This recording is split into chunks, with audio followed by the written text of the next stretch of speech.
將個花灑頭，我哋慢慢順時針咁樣收翻落去。除咗洗個格喂，呢度條片話咧，我哋要定期扭開水龍頭清洗入邊嘅格西，你有冇洗㗎？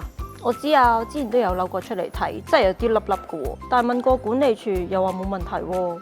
我新換嘅過濾花灑頭咧，用咗一排都見到入邊嘅濾芯變黃咗啊！唔係喎，我都有用過濾花灑頭，但係又冇見到污糟喎。唔同地區或者唔同屋苑啲水質係有唔同嘅？不如我哋一齊去問下博士啊！咁其實你食水裡面出現啲沉積物咧，都係好常見嘅事嚟㗎。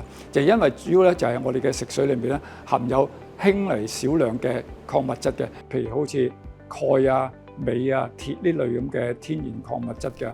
咁呢啲對人體都冇害㗎。仲有一樣嘢，早期咧我哋嘅室內供水系統裏邊啲喉管咧都係會用啲鍍鋅管嘅，因為個鍍鋅咧就係主要防鏽嘅。咁但係就可能耐咗之後咧，呢啲咁嘅防鏽功能就冇咗啦，就會出現生鏽嘅情況出現。咁所以咧，呢啲咁嘅生鏽嘅物質咧，如果落咗你嘅食水裏面，就會出現有啲咩黃黃地色嘅物質出現㗎啦。哦，唔怪之得有啲人用過濾花灑頭真係會見到黃黃地色啦。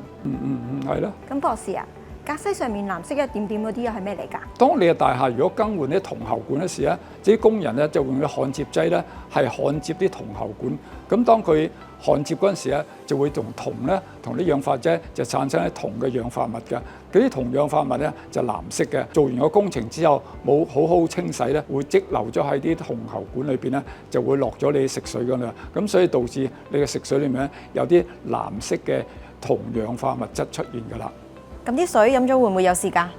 嗱，呢啲氧化物咧係唔溶於水，咁所以咧對人體健康係冇影響嘅。只需要市民咧係定期咧係清洗個沙格咧，咁亦都可以保證啲食水係安全飲用嘅。